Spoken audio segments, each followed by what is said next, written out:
Welcome to Potter Familias, coming to you from Fairhope, Alabama. I'm Stephen Sylvester. And I'm Todd Sylvester. Hey, everyone. Does that make you feel better? No, I just think it's funny how you're like, oh, you're messing with the format. Stop messing with the format. Well, because I'm accustomed to a rhythm. Well, yeah. I'm an old guy who likes my toothbrush in the exact same place. And when they clean the bathroom, you know, whoever's on that chore and they move it, I move it back. I am helping you. Because I like things in the same cadence, in the same rhythm in my life. Live you're not on the wild helping side. Me. No, you're not. In a harmless way. I don't understand people like you. I want to try a new restaurant. That's I want not- to try that's a new not what dish. this is. I want to try something else. No. Yes, That's not what this You're is. changing things up. That's not You're what this changing is. things up. I am a creature of habit, just like you are. Not as much as me. Okay, Not fair as bad enough. as me. I'm not Just as old look as at me, you are. I'm a young adult. Look Yeah. at me. I'm buying new clothes. I am a young adult. I don't wear cargo pants. Shut up. What's up? It's fine. This is a harmless way for me to mess with your rhythm and get you out of your comfort zone. There's no reason to. Why? There's other places where I need to be out of my comfort zone, but there's certain things. I think this is rhythm in my helpful. life. I can go to the same restaurant and order the same food. I don't care. I'm leaving. Okay. I'm actually not leaving. So, to know yourself is a very important thing. That was a heck of a segue. Did you hear that? Yeah. Golly. To know yourself is a very important thing. Yeah. But what exactly does that mean? Well, for me, it means being a creature of habit and having my toothbrush in the same place all the time. Ow! Golly. That was really hard. You're a big guy. You can take it. Yeah, that's fair. In all seriousness, I think that knowing yourself is twofold. There's Okay. two different things that you have to be able to do to actually know who you are, let's say. Right. Because know yourself, know who you are, I think that makes more sense to me. Right. I think you both have to be aware of how people see you generally, and you have to make some generalizations to be able to do that. But Okay. it's good to be aware of how people see you. I'll give you an example. I had no idea until I was in my early 20s how big I was. And I don't mean just I had no idea how big my body is. It's just I had no idea how big I look to other people. Gotcha. I had no idea because nobody had ever explained to me, hey, sometimes you need to think about how physically intimidating of a person you are. And I don't mean in a macho way. Right. I mean, sometimes I would notice that people had reactions to me speaking loudly or moving into their space suddenly that didn't make sense to me. And I was like, wait, what is going on? Why is this person suddenly doing the like fight or flight thing? Right.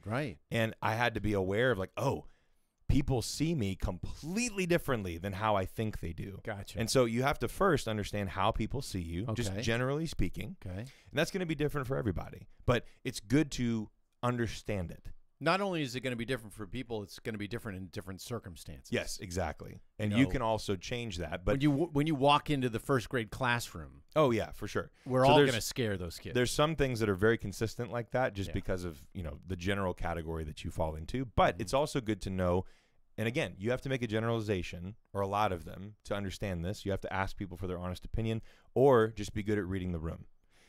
But you have to understand, I think, how people see you, and that's the first part of knowing yourself. Okay. The second part is being honest about how you actually feel. Okay. And what I mean is a lot of people, I think, psychologically have this barrier between what they actually feel and what they wish they felt.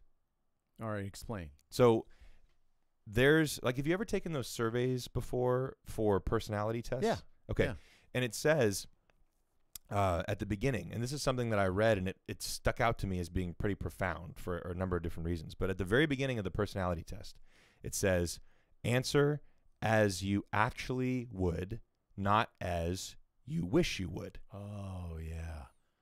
Because, so for example, it says, do you, you have the spectrum of strongly agree to strongly disagree. And it says, I am the life of the party. Strongly agree to, all the way down the spectrum to strongly disagree.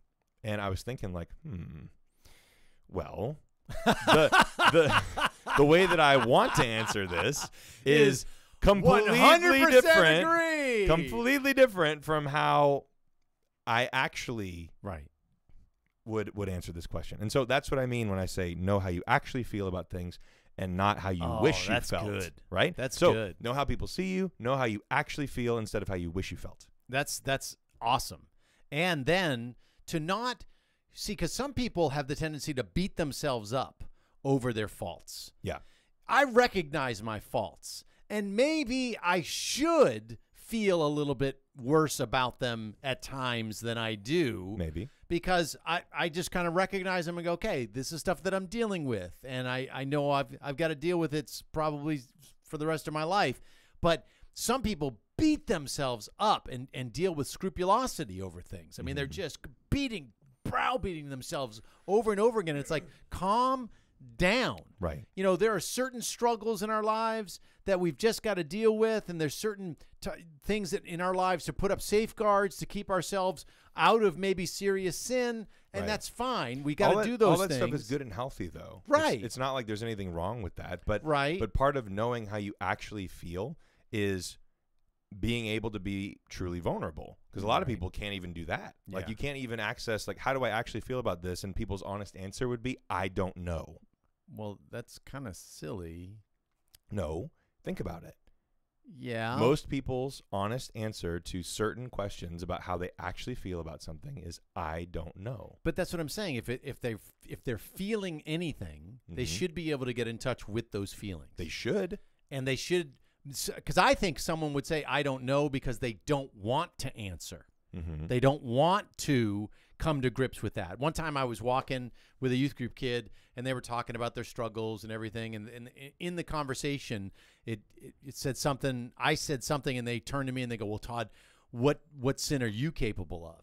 And I grabbed his arm and whipped him around towards me. And I said, I don't want to know the answer to that question. And they were like, geez, you don't have to get freaked out. I know, but he was a young adult. He was in college. And I said, listen, we have to understand that we're capable of great things. Yeah. And we're capable of horrible things. Yeah. And we live our lives normally somewhere in the middle. But I have to know really who I am at the end of the day. You know what's a sobering thought that I've heard Dr. Peterson talk about before? What's that? And I know I've brought him up before on the podcast, but he has adamantly stated several times that if the situation surrounding the Holocaust in Germany happened in the U.S., we'd all be Nazis. Oh, I sadly agree. Yeah, and I do too. But his point is that everybody loves to point fingers and say, oh, look at this horrible cultural thing that now in hindsight we all definitely recognize was wrong. But he's like, you don't understand. This was the result of a social movement and a cultural movement that made people continue moving the line until it had moved so far that they would do things that they would never have dreamed possible. Horrible, awful things. And that's where most of us are. In fact, I think everybody is capable of just the most horrible things that they can imagine. But if we know ourselves and if we live lives according to every single day, I liken it to the analogy that I use is pool maintenance. When we had a pool, I didn't know anything about a pool. And I didn't know what I was doing with the chemicals and all that kind of stuff. So, and there really wasn't a strong internet presence for me to be able to go, like YouTube didn't exist and all that kind of stuff. So I wanted to find out. So I kind of took a little class on pool maintenance. And I remember the guy saying, if you just take the necessary 5 minutes every day, every morning, then you're going to have crystal clear water. And he said the problem is people will do the 5 minutes for like 2 weeks, and then they'll drift a couple days, and then 3 days, and then a week, and then 2 weeks, and then the next thing you know, they have to drain their pool because it's so bad. yeah, that makes sense. Well, that's the soul. Yep. If you want a crystal clear soul, then you've got to do the 5 minutes every morning of what you have to do. And so that would be the addendum to knowing how you actually feel, which is if you know how you actually feel, you don't have to act on all of those feelings. Right. And that's the important thing too, is like how you feel does not necessarily determine how you should act. Right. In fact, a lot of times knowing how you honestly feel will show you the things that you should avoid much more so than the things that you should dive into. Yeah, and there's a deeper sense of getting to know who you are, which means that I'm supposed to behave in a certain way. I know who I am. Yeah. I know where I belong. I know what I believe. I know what I believe. My life reflects all those kinds of things. One time I was out to lunch with this guy, and he was doing something stupid. And I said, "You've forgotten who you are."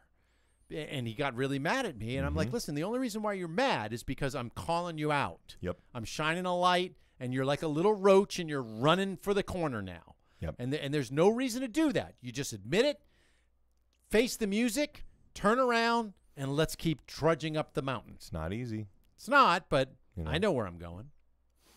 Yeah, me too, hopefully. We'll be there.